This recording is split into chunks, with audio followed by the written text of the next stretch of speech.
Hello friends, welcome to home food recipes. આજે આપણે બનાવીશું સાંજના નાસ્તામાં કે ડિનરમાં બનાવી સર્વ કરી શકાય એવા છોલે પાઉં ચાટ અને છોલે પાઉં. બે અલગ અલગ રીતે આપણે આ છોલે પાઉંને સર્વ કરીશું, જે ખાવામાં ખૂબ જ ટેસ્ટી લાગે છે અને બનાવવામાં તો એકદમ જ સરળ છે. જો છોલે સાથે તમે રોટલી, ભાખરી, પૂરી કે ભટુરા ખાઈ કંટાળી ગયા હોય અને સાંજના ડિનરમાં તમને જ્યારે કંઈક ચટપટું ખાવાનું મન થાય, ત્યારે ચોક્કસથી આ છોલે પાઉંની રેસીપી ટ્રાય કરજો. ઘરમાં બધાને ખૂબ જ પસંદ આવશે. જો તમારા ઘરે પાઉંભાજી, વડાપાઉં કે દાબેલી બનાવી હોય, એના પાઉં વધી ગયા હોય તો પણ આ રેસીપી ટ્રાય કરી શકાય છે. તો ચલો ઝટપટ એને બનાવવાનું શરૂ કરીએ. તો એના માટે સૌથી પહેલાં આપણે અહીંયા પલાળેલા છોલે લેવાના છે. મેં અહીંયા 1 કપ જેટલા એટલે કે 150 ગ્રામ જેટલા કાચા છોલે લઈને ધોઈને 5 થી 6 કલાક પહેલાં ગરમ પાણીમાં પલાળી રાખ્યા હતા. તો હવે છોલે પલળી જાય એટલે એનું બધું જ પાણી નિતારીને આપણે એને એક કુકરમાં લઈ લઈશું. હવે છોલેને બાફતી વખતે જેમાં આપણે ખડા મસાલા ઉમેરીશું, જેમાં મેં એક નાનું તમાલપત્ર, એક સ્ટાર ફૂલ, એક તજનો ટુકડો અને 2 લવિંગ લીધા છે. સ્વાદ મુજબ 1 ચમચી એમાં આપણે મીઠું ઉમેરી દઈએ અને 5 ચમચી જેટલી હળદર ઉમેરીશું. હવે એમાં 3 કપ જેટલું એટલે કે 600 ml જેટલું આપણે પાણી ઉમેરવાનું છે. હવે બરાબર એને મિક્સ કરી લઈએ અને ઢાંકીને આપણે એને 5 થી 6 સીટી મારીને બાફી લઈશું. તો જ્યાં સુધીમાં આપણા છોલે બફાય ત્યાં સુધીમાં આપણે આગળની પ્રોસેસ કરીશું. તો એના માટે એક કડાઈની અંદર આપણે 2 થી 2.5 ટેબલ સ્પૂન જેટલું તેલ લેવાનું છે. તેલ ગરમ થઈ જાય એટલે એમાં અડધી ચમચી જીરું ઉમેરીશું અને સાથે જ 5 ચમચી આપણે એમાં હિંગ ઉમેરવાની છે. જીરું સરસ ફૂટી જાય એટલે આપણે એમાં 2 ટેબલ સ્પૂન જેટલા તાજા વાટેલા આદુ, લસણ અને મરચાં ઉમેરીશું અને આને આપણે 1 મિનિટ માટે સાંતળી લેવાનું છે, જેથી જેમાં કચાશ હોય એ નીકળી જાય.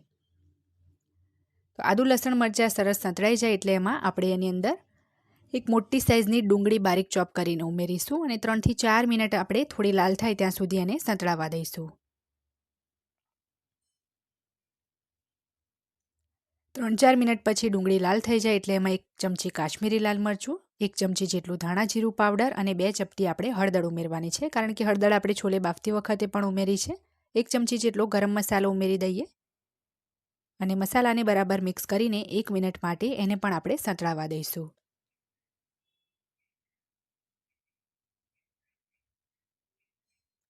તો 1 મિનિટ અહીંયા મસાલાને પણ મેં સાંતળી લીધા છે. હવે આપણે એની અંદર ટામેટાની પ્યુરી ઉમેરવાની છે. તો અહીંયા 4 થી 5 મીડિયમ સાઇઝના એટલે કે 250 ગ્રામ જેટલા ટામેટાની એમાં પ્યુરી ઉમેરવાની છે. સાથે જ 1 ચમચી જેટલું મીઠું ઉમેરી દઈએ. 1 ચમચી મીઠું આપણે છોલે બાફવામાં ઉમેર્યું હતું અને અત્યારે આપણે 1 ચમચી ફરીથી ઉમેર્યું છે. ટોટલ આપણે 2 ચમચી મીઠું ઉમેર્યું છે. હવે ઢાંકીને 5 થી 6 મિનિટ ટામેટા પ્યુરીને ચડવા દઈએ. તો બીજી બાજુ 5 થી 6 સીટી માર્યા પછી છોલેને આપણે ચેક કરી લઈએ કે બફાયા છે કે નહીં. તો છોલે જો જૂના હશે તો ચડવામાં થોડી વાર વધારે લાગે છે, નહીં તો નવા છોલે હોય તો એને ચડતા બિલકુલ પણ વાર નહીં લાગે. તો આપણે એને દબાવીને ચેક કરી લઈએ. તો અહીંયા તમે જોઈ શકો છો છોલે આપણા સરસ મેશ થાય છે, મતલબ કે બફાઈ ગયા છે. તો હવે આ છોલેમાંથી જે ખડા મસાલા છે એ આપણે અલગ કાઢી લઈશું, કારણ કે એમ પણ જે એનો સ્વાદ છે પાણીની અંદર, છોલેની અંદર આવી જ ગયો હશે. અને હવે અમુક છોલેને આપણે આ રીતે ચમચાની મદદથી જ કુકરની સાઈડ ઉપર આ રીતે દાબીને મેશ કરી લઈએ, જેથી ગ્રેવી આપણી ગાઢી બને. તો થોડાક જ છોલે મેશ કર્યા છે, જેથી રસો આપણો જાડો બને. બીજી બાજુ 5 થી 6 મિનિટ પછી ટામેટાની જે પ્યુરી છે એ પણ આપણી સરસ ચડી ગઈ છે. થોડું એમાંથી તેલ પણ છૂટી પડી ગયું છે. એમ પણ આપણે એમાં તેલ વધારે નથી ઉમેર્યું એટલે વધારે તેલ છૂટું નહીં પડે. તો હવે આપણે જે છોલે બાફ્યા હતા એ આપણે પાણી સાથે જ એની અંદર એડ કરી દઈશું. બરાબર મિક્સ કરીને હવે ઢાંકીને 3 થી 4 મિનિટ માટે આપણે આને ફરીથી ચડવા દઈશું. 3 થી 4 મિનિટ પછી આપણે ઢાંકણ ખોલી લઈએ. તો અહીંયા આપણા છોલે પાઉં માટેના જે છોલે છે એ તૈયાર થઈ ગયા છે. આની જે કન્સિસ્ટન્સી છે આપણે આ રીતે થોડી પતલી જ રાખીશું. કન્સિસ્ટન્સી ગાઢી નથી રાખવાની, કારણ કે આગળ જતાં પાઉં પણ રસો એબ્ઝોર્બ કરશે. તો હવે ગેસ બંધ કરી દઈએ અને છેલ્લે એમાં થોડા ઝીણા સમારેલા લીલા ધાણા એડ કરીશું. તો આપણા છોલે તો તૈયાર છે. હવે એના સાથે આપણે પાઉં પણ શેકી લઈએ. તો પાઉં શેકવા માટે ગેસ ઉપર મેં એક તવી ગરમ કરી લીધી છે નોનસ્ટિકની. એના ઉપર થોડું તેલ એડ કરીશું. હવે આપણે જે વડાપાઉં કે દાબેલીનો પાઉં આવે એને આ રીતે વચ્ચેથી 2 ભાગમાં કટ કરી લઈશું. અહીંયા મેં સ્ક્વેર પાઉં લીધો છે, તમે લાંબા પાઉં પણ લઈ શકો છો, કારણ કે એમ પણ એને ટુકડા જ કરવાના છે. તો પાઉંને આપણે તેલ એડ કરીને થોડો આ રીતે આગળ પાછળથી સરસ ક્રિસ્પી થાય ત્યાં સુધી મીડિયમ ફ્લેમ પર શેકી લેવાનું છે. એક સાઈડથી શેકાય એટલે એના પર આપણે ફરીથી આ રીતે ઉપરની સાઈડ પણ તેલ છાંટીશું અને બીજી બાજુ ફેરવીને સરસ એને ક્રિસ્પી થાય ત્યાં સુધી શેકાવા દેવાનું છે. તો પાઉં આપણા સરસ શેકાઈ જાય એટલે આપણે એક પ્લેટમાં એને કાઢી લઈશું. તો જુઓ બંને સાઈડથી પાઉં સરસ શેકાઈ ગયા છે તો એક પ્લેટમાં એને લઈ લેવાના છે. હવે આપણે જે પાઉં છે એને નાના નાના ટુકડામાં આ રીતે હાથથી તોડી લઈશું. અહીંયા હું હાથથી જ પાઉંના અનઇવન આ રીતના ટુકડા કરું છું. તમે જો એક સરખા ટુકડા કરવા માંગતા હોય તો કાતરની મદદથી પણ કટ કરી શકાય. તો અહીંયા 2 થી 2.5 પાઉંને મેં આ રીતે ટુકડા કરી લીધા છે. હવે એના ઉપર આપણે જે છોલે બનાવ્યા હતા એ 3 થી 4 ચમચા જેટલા આ રીતે ગરમા ગરમ એડ કરીશું. આ ચાટને તરત જ બનાવી તરત જ ખાઈ લેવી પડશે, નહીં તો જો પાઉં પોચા પડતા જશે તો ખાવામાં બિલકુલ પણ સારું નહીં લાગે.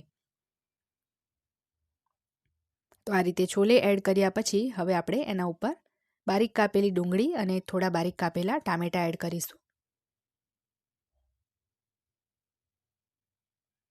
ઉપરથી આપણે આ રીતે થોડો ચાટ મસાલો છાંટવાનો છે. હવે એના ઉપર આપણે થોડી ખજૂર આમલીની કે ગોળ આમલીની જે પણ ચટણી હોય એ તમે આ રીતે એડ કરી શકો છો. તો ખાટી મીઠી અહીંયા મેં ખજૂર આમલીની ચટણી એડ કરી છે. સાથે થોડી આપણે ગ્રીન તીખી ચટણી એડ કરીશું. ચટણી જો તમને ચાટ ખાતી વખતે ઓછી લાગે તો ઉપરથી પણ એડ કરી શકાય છે. થોડી આપણે મસાલા સિંગ ઉમેરીશું. આનાથી જે છોલે ચાટ છે એમાં થોડી ક્રન્ચીનેસ પણ આવે છે. થોડી આપણે બારીક સેવ ભભરાવીશું અને સાથે થોડા લીલા ધાણા પણ ઉમેરી દઈએ.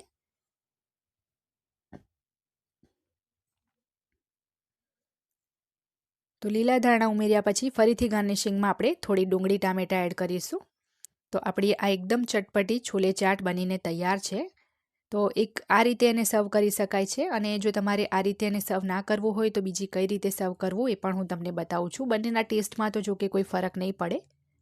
તો એના માટે તમારે 2 પાઉંને વચ્ચેથી કટ કરીને આ રીતે સરસ તવા પર ક્રિસ્પી શેકી લેવાના છે. ત્યારબાદ એના ઉપર 2-3 ચમચા આપણે જે છોલે બનાવ્યા હતા એ ઉમેરીશું. એક જ સાઈડ આ રીતે એડ કરવાનું છે. થોડી આપણે બારીક કાપેલી ડુંગળી અને બારીક કાપેલા ટામેટાં એડ કરવાના છે. હવે આપણે થોડી ખજૂર આમલીની ખાટી મીઠી ચટણી અને થોડી ગ્રીન તીખી ચટણી પણ ઉમેરીશું.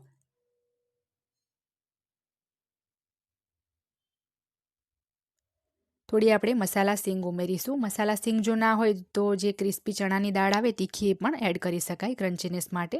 થોડો ચાટ મસાલો ભભરાવીશું. થોડા લીલા ધાણા અને બેસન સેવ પણ આપણે એડ કરી દઈએ. તો હવે આપણે પાઉં જે છે એને ઉપરથી આ રીતે કવર કરી લઈએ. તો આ રીતે કવર કર્યા પછી હવે આપણે ઉપરથી પણ જે છોલે બનાવ્યા હતા એ પ્લેટમાં થોડા એડ કરવાના છે. આ રીતે 1 થી 2 ચમચા જેટલા, જેટલું તમને ક્વોન્ટિટી ગમે એ રીતે તમે એડ કરી શકો છો. ફરીથી થોડા ડુંગળી ટામેટાં, થોડી ખજૂર આમલીની અને ગ્રીન ચટણી એડ કરવાની છે.